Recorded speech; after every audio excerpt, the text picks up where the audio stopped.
대화난 144일째 천기누설 2부 프롤로그.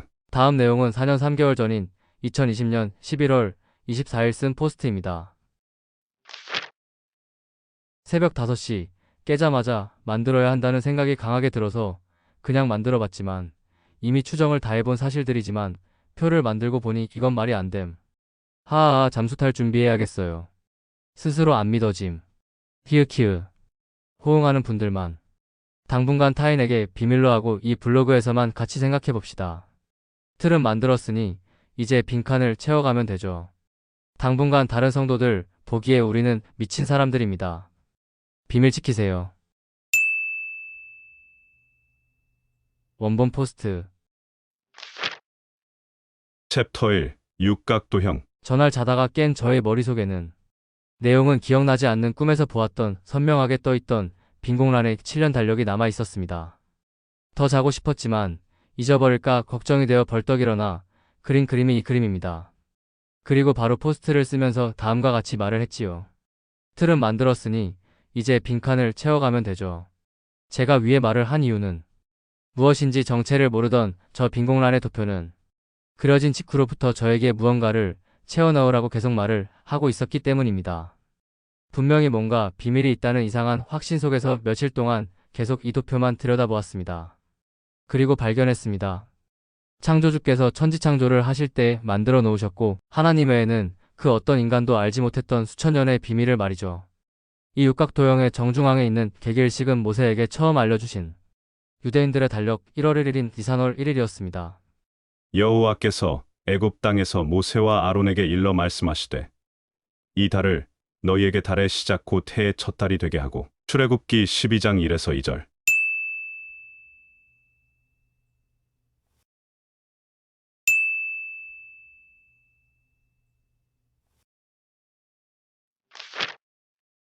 그리고 그 정중앙으로부터 1285일 앞인 육각도형의 시작일은 2020년의 초막절이고 1285일 뒤인 육각도형의 끝날은 2027년의 초막절입니다.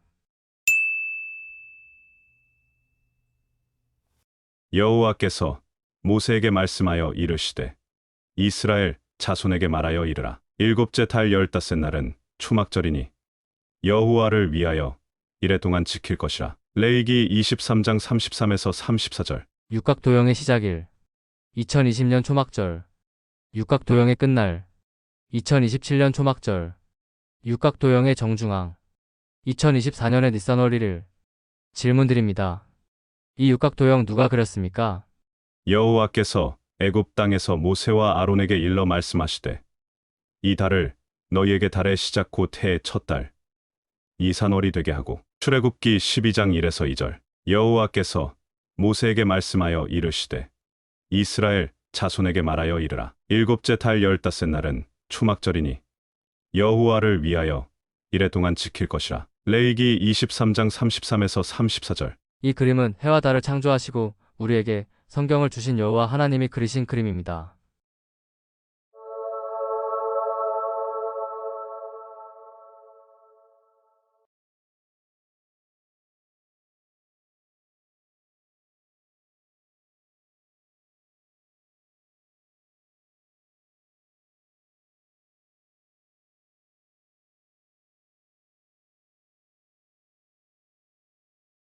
놀라운 사실을 말씀드리겠습니다.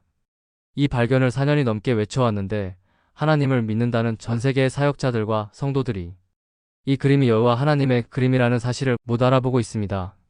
위 사실을 외면한 채 마치 좀비와 같이 계속 다음과 같이 외치고 있는 중이죠. 제3성전이 세워져야 7년 환란이 시작된다. 적그리스도가 제3성전에 나타나야 7년 환란이 시작된다.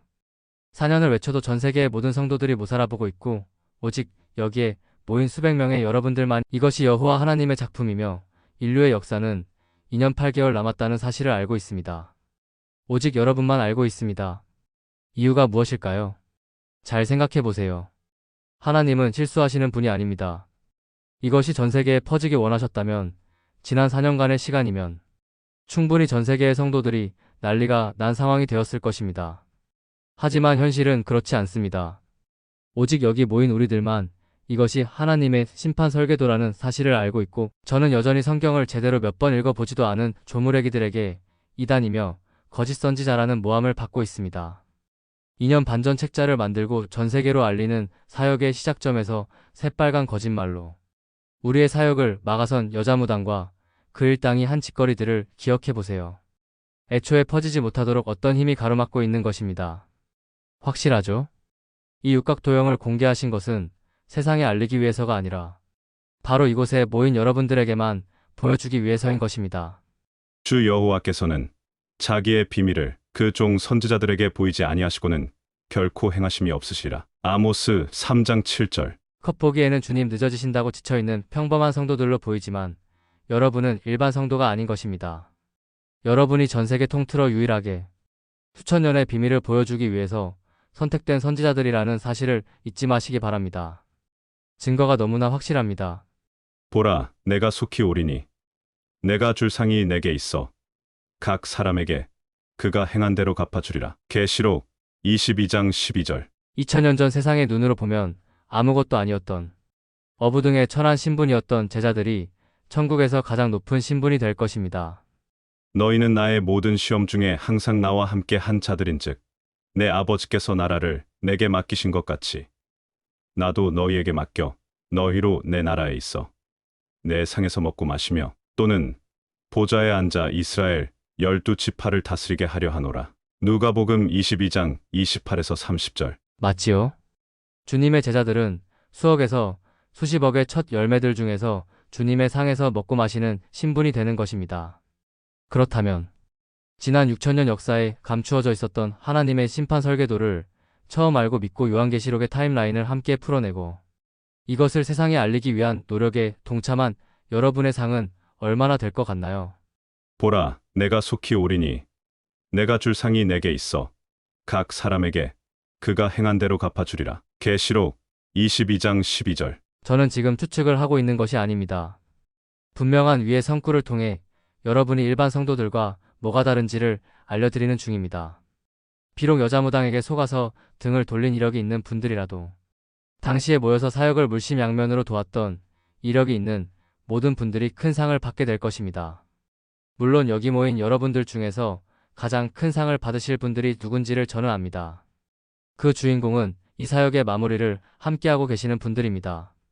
지금 현재 이 블로그에서 함께 교제를 나누고 계신 분들 이야기입니다. 지난 4년의 사역 동안 물심양면으로 도와주신 많은 분들께 감사하고 있지만 이 사역에 결정적인 도움을 주신 분들은 지금 이 블로그에서 댓글로 교제를 나누는 분들입니다. 끝까지 제 옆을 지켜주시고 응원과 격려로 힘을 주신 이분들이 아니었다면 저는 이미 이 사역을 그만두고 도망갔을 것이기 때문입니다. 이분들이 가장 큰 상을 받게 되실 것입니다. 확실합니다. 기쁜 소식을 알려드립니다. 이것이 하나님의 심판 설계도라는 사실을 알아보고 모인 여러분 모두가 하나님의 증인으로 선택된 분들입니다.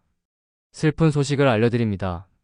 여러분들 중 반 이상이 뒤에 남아서 이것이 하나님의 심판 설계도라는 것을 세상에 알리게 될 것입니다. 제가 알리는 참복음을 깨닫고 거듭난 하나님의 자녀들은 천국에서 휴거받은 성도들의 앞에서 하나님의 심판 설계도의 증인이 될 것입니다. 하지만 끝까지 눈먼 바리새인들의 다음과 같은 가짜 복음에 속아 거듭난 적이 없는 종교인 분들은 뒤에 남아 이 땅에서 하나님의 심판 설계도의 증인이 될 것이라는 뜻입니다. 가짜 복음.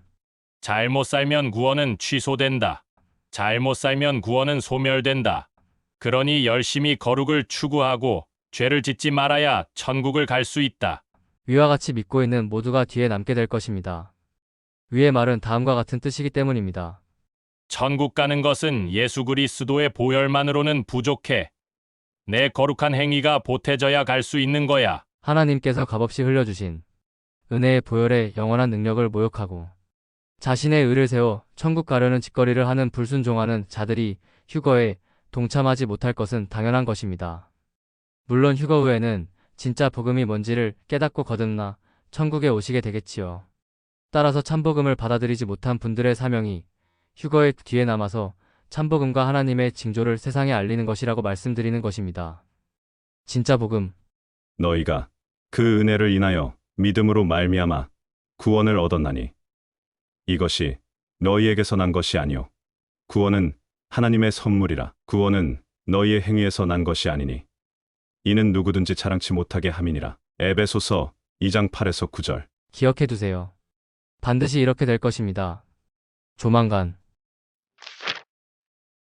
챕터 2 데칼코마니. 개기일식과 블러드문으로 이루어진 육각도형을 발견한 뒤 약 1년이 지난 후의 일입니다. 저는 이번에는 육각도형에 금한일식을 채워 넣어 보았습니다. 뭔가가 더 있을 것이라는 강한 확신이 생겼기 때문이었지요. 다음의 그림이 그때 그린 그림입니다. 그런데 이것을 채워 넣고 일식의 경로를 보던 저는 수상한 것을 눈치챘습니다. 화살표 표시에 두 개의 일식이 같은 대륙을 통과하는 것을 눈치챈 것입니다. 2020년 12월 14일의 개기일식, 2027년 2월 6일의 금한일식. 이 두 개는 분명히 같은 대륙을 십자 형태를 그리며 지나가고 있었습니다.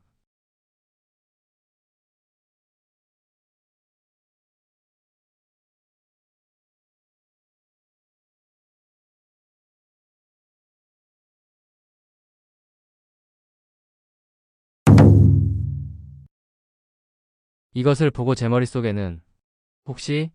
라는 생각이 든 것입니다. 이거 혹시 데칼코마니 아냐? 데칼코마니.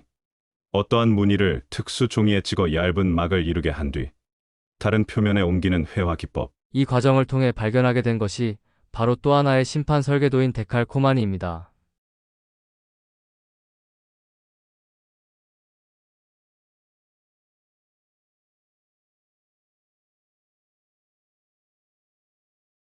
처음 발견 당시 그렸던 초기의 데칼코마니 그림. 이 데칼코마니의 정중앙은 쇠바덜 1일입니다. 쇠바덜 1일. 모세가 여호수아에게 정권을 위임한 날. 모세가 모세의 노래를 이스라엘에게 가르친 날. 모세가 느보산에 올라가서 죽은 날. 놀랍게도 이 데칼코마니의 시작과 끝도 여호와의 절기의 날로 세팅이 되어 있습니다. 6월절. 이것이 너희가 그 정한 때에 성회로 공포할 여호와의 절기들이니라. 첫째 달 14날 저녁은 여호와의 유월절이요. 레위기 23장 4에서 6절. 초막절. 여호와께서 모세에게 말씀하여 이르시되 이스라엘 자손에게 말하여 이르라. 일곱째 달 15날은 초막절이니 여호와를 위하여 이래 동안 지킬 것이라. 레위기 23장 33에서 34절. 데칼코마니의 시작일. 2020년 6월절. 데칼코마니의 끝날. 2027년 초막절. 데칼코마니의 정중앙. 2024년의 쇠바덜 1일. 질문드립니다.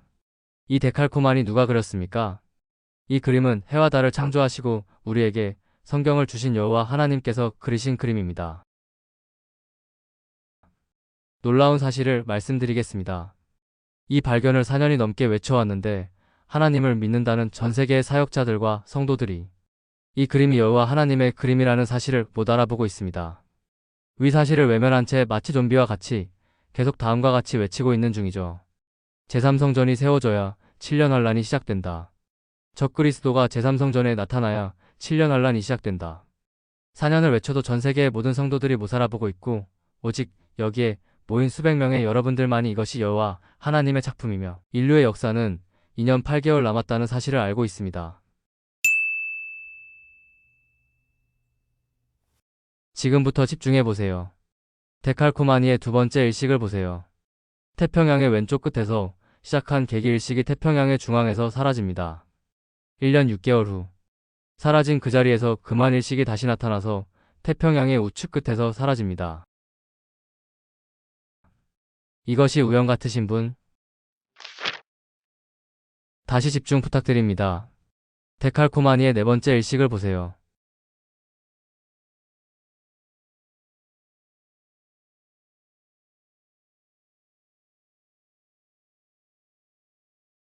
보이시나요? 두 쌍의 일식이 북극점을 정확히 통과합니다. 이것이 우연 같으신 분? 여러분 잘 생각해 보세요. 3만여 개의 자동차 부품을 한꺼번에 쏟아붓는 짓을 영원히 한다 해도 절대로 자동차는 만들어지지 않습니다. 질서는 그것을 만든 존재가 없으면 절대로 만들어질 수 없는 것입니다.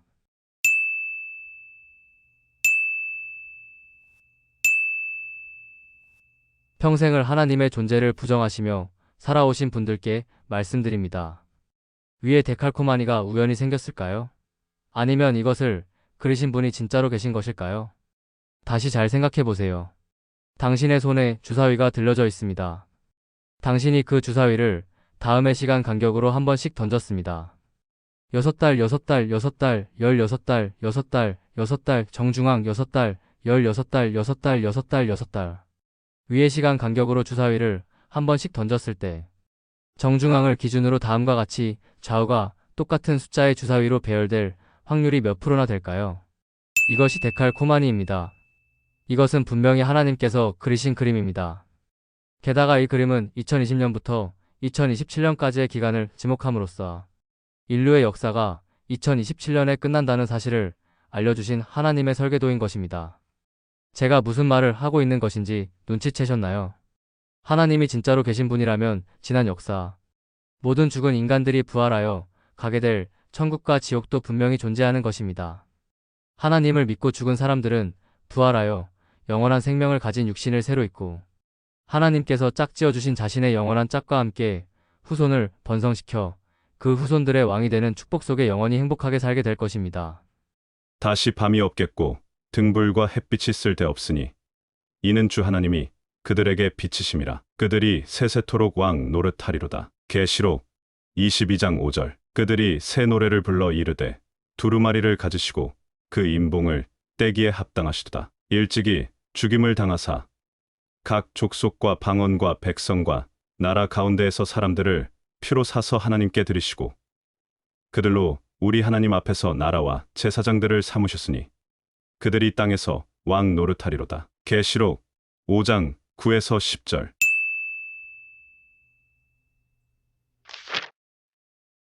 반면에 지난 모든 역사에 하나님을 믿지 않고 죽은 자들과 앞으로 남은 기간 동안에도 끝까지 하나님을 믿지 않는 자들은 2년 8개월 내로 싸그리 다 죽은 후 부활하여 영원히 불타는 불못으로 던져질 것입니다. 그곳에서 영원히 마귀들과 함께 고통받으며 살게 되는 것이죠. 또 내가 보니 죽은 자들이 큰 자나 작은 자나 그 보좌 앞에 서 있는데 책들이 펴 있고 또 다른 책이 펴졌으니 곧 생명책이라. 죽은 자들이 자기 행위를 따라 책들에 기록된 대로 심판을 받으니 다다가 그 가운데에서 죽은 자들을 내주고 또 사망과 음부도 그 가운데에서 죽은 자들을 내주매 각 사람이 자기의 행위대로 심판을 받고 사망과 음부도 불못에 던져지니 이것은 둘째 사망 곧 불못이라. 누구든지 생명책에 기록되지 못한 자는 불못에 던져지더라. 계시록 20장 12에서 15절. 만약 당신이 오늘 차를 타고 가다가 사고가 나서 죽으면 다시는 기회가 없이 지옥으로 바로 직행하게 되는 운명이 된다는 소리입니다. 당신은 하나님을 만날 준비가 되었습니까? 챕터 4. 선택된 선지자들에게. 지난 4년간 빌라델비아 카페의 모든 성도들이 자신들의 크고 작은 금전을 모아 온 세상을 향해 외쳤습니다. 하나님께서 심판 설계도를 공개하시고 7년 환란을 시작하셨으니 정신 똑바로 차리고 깨어 있어야 한다고 말이죠. 하지만 온 세상의 사역자들과 성도들이 우리의 말을 믿지 않았습니다. 특히 우리들의 고향에서는 우리들을 오히려 핍박하고 무시하고 짓밟았습니다. 이 상황은 다음 성구의 성취입니다. 선지자가 자기 고향과 자기 집 외에서는 존경을 받지 않음이 없느니라. 마태복음 13장 57절. 육각도형과 데칼코마니가 하나님의 작품이고 인류의 역사가 앞으로 2년 8개월밖에 남지 않았다는 사실을 알면서도 양심을 속이고 입을 닫고 있는 사역자들이 몇 명이나 되는지 천국에서 모두 공개될 것이라고 저는 확신하고 있습니다. 적지 않은 숫자일 것입니다. 제3성전이 세워져야 7년 환란이 시작된다. 적그리스도가 제3성전에 나타나야 7년 환란이 시작된다. 이것이 얼마나 잘못된 해석인지를 깨닫지 못하는 분들께 말씀드립니다. 주님의 십자가 이후 건물성전은 필요 없게 되었고 성도들이 하나님의 성전이라고 성경에 분명히 써 있는데도 건물성전을 하나님의 성전이라고 믿고 있는 그 어리석음과 고집이 여러분의 눈을 가리고 있는 것입니다. 사람 눈은 속일 수 있어도 하나님의 눈은 속일 수 없습니다. 양심껏 하시기 바랍니다. 지난 4년간 하나님의 심판 설계도를 함께 외치며 동역해 주신 여러분들께 말씀드립니다. 우리는 헛수고를 한 것이 아닙니다. 수억 원을 들여 대한민국의 교회 모두에 책자를 보내어 심판 설계도를 목사들에게 알렸고 수억 원을 들여 전 세계의 모든 성도들에게 심판 설계도를 알렸습니다. 육각도연과 데칼코마니는 이미 온 세상에 퍼졌습니다. 제3성전이 세워져야 7년 환란이 시작된다. 적그리스도가 제3성전에 나타나야 7년 환란이 시작된다.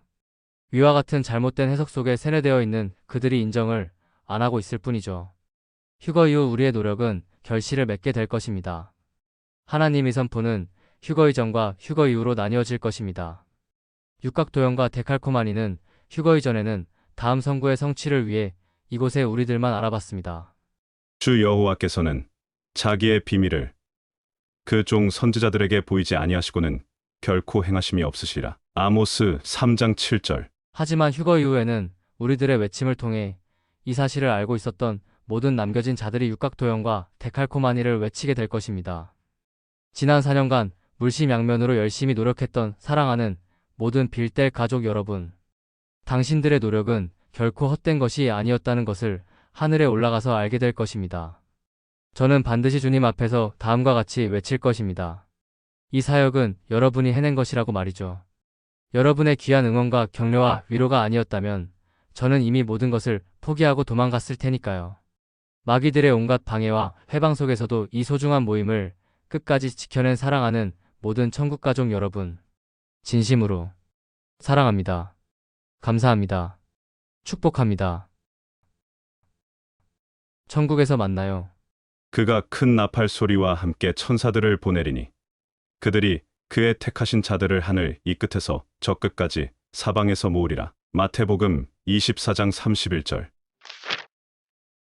챕터 5 계시록 14장의 비밀. 오늘 하고자 하는 본론이 있었는데 서론이 너무 길어지다 보니 시작도 하지 못했네요. 지금부터 간단히 공개하고 다음 포스트에서 자세히 다루도록 하겠습니다. 여러분 육각도연과 데칼코마니를 다시 잘 보세요. 이 설계도를 자세히 보시면 이것이 철저하게 봄절기와 가을절기를 기둥으로 삼아 설계되었음을 알 수 있습니다. 최근의 추적을 통해서 우리는 봄절기의 성취가 아직 끝나지 않았음을 알게 되었지요. 내가 너희에게 이르노니 이 유월절이 하나님의 나라에서 이루기까지 다시 먹지 아니하리라. 누가복음 22장 16절. 첫 번째 유월절, 우리 영혼의 구원. 두 번째 유월절, 우리 육신의 구원. 지금 제가 하고 싶은 이야기는 다음과 같습니다. 하나님께서 출애굽 당시 이스라엘에게 주었던 봄절기와 가을절기에는 숨겨져 있는 비밀의 의도가 숨어 있다고 말이죠. 이 봄절기와 가을절기가 인류 역사 마지막 7년의 결정적인 사건들을 설계하기 위한 설계도였다는 뜻입니다. 잘 보세요. 다음은 계시록 14장의 문단을 정리한 도표입니다. 4년 전 말세 특집의 시작 때부터 저는 계시록 14장이 사건이 벌어지는 순서의 기록이라고 말씀드렸습니다. 하지만 이제는 조금 더 알게 된 사실이 있습니다. 계시록 14장은 사건이 벌어지는 순서만이 아니라 봄절기와 가을절기를 뼈대로 하여 그 사건이 벌어지는 시간까지 표시하여 만든 설계도라는 사실을 말이죠.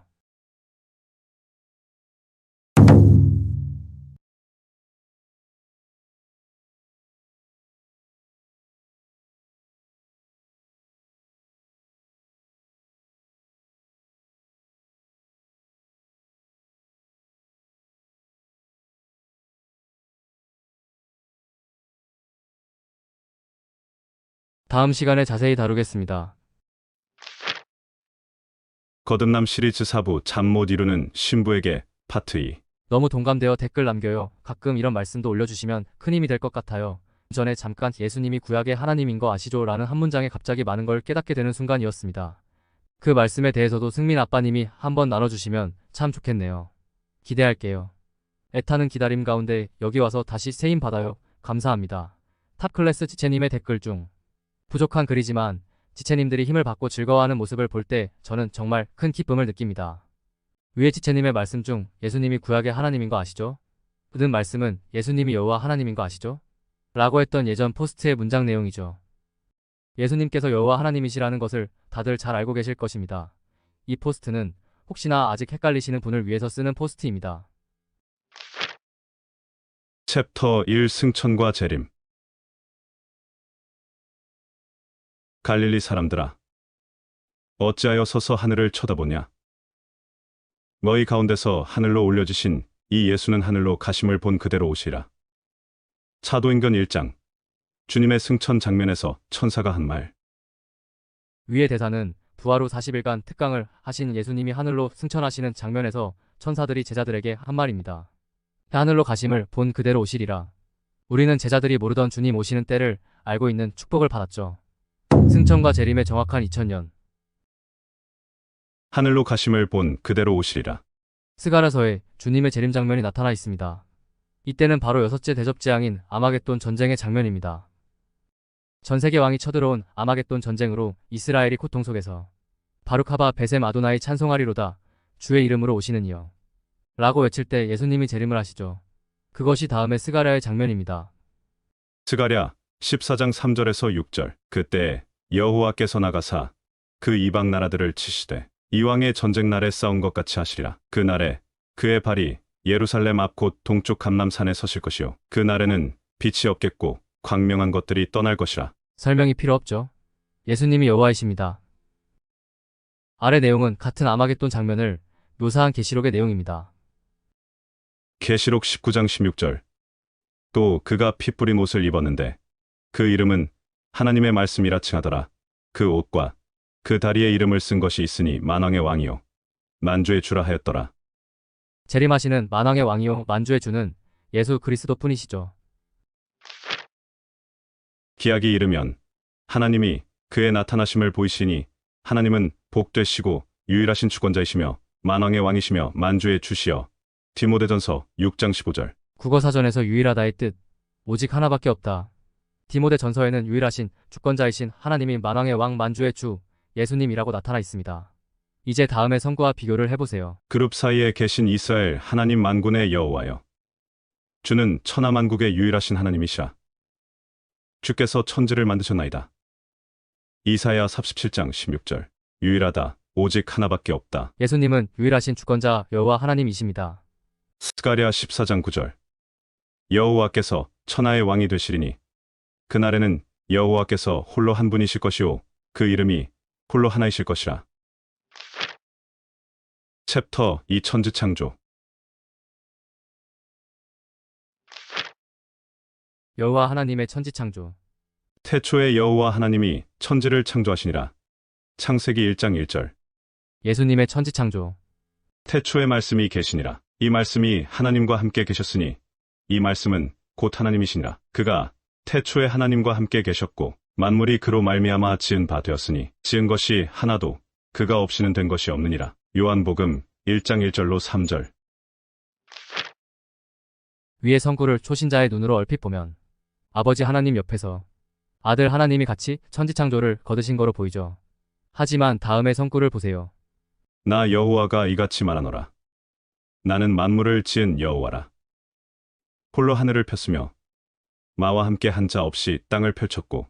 이사야 44장 24절. 국어사전. 홀로의 뜻 자기 혼자서만. 하나님은 거짓말을 안 하시죠. 예수님은 홀로 세상을 창조하신 그 여호와 하나님이십니다. 이 말씀이 하나님과 함께 계셨으니 이 말씀은 곧 하나님이시니라. 참 쉽죠. 챕터 3. 직접 하신 증거. 메시아를 받아들이지 않는 못된 백성을 향해 예수님이 다음과 같이 외치셨습니다. 예루살렘아, 예루살렘아, 선지자들을 죽이고 내게 파송된 자들을 돌로 치는 자여. 암탉이 그 새끼를 날개 아래에 모음같이 내가 내 자녀를 모으려 한 일이 몇 번이더냐. 그러나 너희가 원하지 아니하였도다. 마태복음 23장 37절. 이때 예수님의 나이 30대 초반. 예수님이 언제 선지자들을 파송하여 암탉이 새끼를 모으듯 몇 번씩이나 자녀를 모으려 하신 적이 있었나요? 마치 독수리가 자기의 보금자리를 어지럽게 하며 자기의 새끼 위에 너풀거리며 그의 날개를 펴서 새끼를 받으며 그의 날개 위에 그것을 엎는 것 같이 여호와께서 홀로 그를 인도하셨고 그와 함께한 다른 신이 없었도다. 신명기 32장 11절에서 12절. 구약의 기간 내내였습니다. 예수님은 구약이 여호와 하나님이십니다. 챕터 4. 해설. 홀로 한 분이신 여호와 하나님께서 왜 연약하기 짝이 없는 육신을 입어가면서 자신을 예수아라는 이름의 아들로 칭해가면서 우리들 옆으로 오셨을까요? 지금 현재 우리 머리로는 이해를 하기 쉽지가 않지요. 그래도 쉽게 한마디로 정의한다면 사랑하기에입니다. 그분이 육신을 입고 자신이 창조한 지구에 자신이 창조한 인간들의 옆으로 오신 이유는 오로지 그 사랑하기에인 것입니다. 그 외에 다른 이유를 아시는 분은 댓글로 알려주세요. 이제 내가 육체 가운데 사는 것은 나를 사랑하사 나를 위하여 자기 자신을 버리신 하나님의 아들을 믿는 믿음 안에서 사는 것이라. 갈라디아서 2장 20절. 왜 하나님께서 나를 위하여 자신을 버리셨을까요? 이전에 예를 들었던 것이지만 오늘의 예를 위해서 필요한 개념이라 다시 써봅니다. 한 여성을 사랑하는 남성이 있습니다. 자신이 준비할 수 있는 능력을 넘는 최대한 비싼 다이아 반지를 무리해 가며 사서 그 여성에게 프로포즈를 합니다. 평소 그 남성을 사랑했지만 남자의 마음을 몰라 마음이 오락가락하던 그 여성은 감동의 눈물과 함께 반지를 받아들고 청혼을 수락합니다. 위에 여성이 눈물을 흘린 것이 비싼 다이아 자체의 광채 때문일까요? 그 남자의 처지를 잘 아는 그 여성은 그 다이아의 비싼 값어치를 통해 그 남자의 진심 어린 사랑의 크기를 알게 되어 감동의 눈물을 흘리게 된 것입니다. 홀로 한 분이신 여호와 하나님께서 연약하기 짝이 없는 육신을 입고 자신을 예수아라는 이름의 아들로 칭해가면서 우리들 옆으로 오신 이유는 그 사랑의 교제를 하기 위해서인 것입니다. 눈에 보이지 않는 창조주는 숭배와 찬양을 받을 수는 있습니다. 하지만 진심 어린 사랑을 받지는 못하는 것이죠. 보이지가 않으시기에 멀리 있는 두려우신 분으로만 느끼게 되기 때문입니다. 눈에 보이지 않는 창조주께서 나는 너희를 사랑한다고 수백 번 말씀을 하신다 해도 그 큰 사랑을 우리는 절대 알 수 없고 사랑의 감정도 생기지 않습니다. 하지만 만약에 이 천지를 창조하신 전지전능하시고 아무것도 아쉬울 거 없으실 것 같은 하나님께서 멸망하게 된 피조물을 위해 자신이 육신을 입고 오셔서 자신을 제물로 바쳐 피조물을 구해주시는 어마어마한 일이 벌어진다면 단박에 우리는 그분이 우리를 얼마나 아끼고 사랑하시는지를 알게 되고 그 사랑에 감동하여 그분을 진심으로 사랑하게 되는 것입니다. 그것이 사랑의 원리이죠. 하나님은 자신의 진심 어린 우리에 대한 사랑을 보여주시기 위해서 우리와 차별함이 없는 불완전한 인간의 육신을 입고 인간 그 자체로서 33년 반을 사신 것입니다. 그 육신은 전지전능하신 자신의 능력마저 제대로 못 쓰도록 제한을 걸어놓은 육신인 것이죠. 여느 인간과 똑같이 피곤을 느끼고 아픔도 느끼고 슬픔의 감정이 생길 때는 눈물도 나오는 똑같은 육신이었던 것입니다. 고통도 피곤도 못 느끼는 초월한 육신을 가지실 수도 있으셨지만 그렇게 하지 않으셨습니다. 왜일까요? 십자가의 고통은 하나님의 진심 어린 사랑의 표현이었던 것입니다.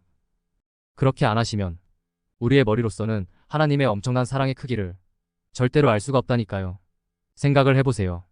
빛의 속도로 950억 광년을 가야 끝에서 끝을 갈 수 있는 우리 머리로 상상이 안 되는 크기의 우주를 창조하신 하나님께서 한낱 더러운 죄인일 뿐인 피조물을 위해서 인간의 육신을 입고 고통도 그대로 당하시면서 십자가에서 죽으셨습니다. 수치로 따진다면 다음의 것이 하나님의 우리에 대한 그 사랑의 크기인 것입니다. 머리로 이해가 안 되는 수치. 인간의 육신을 입고 고통도 그대로 당하시면서 십자가에서 죽으신 이유.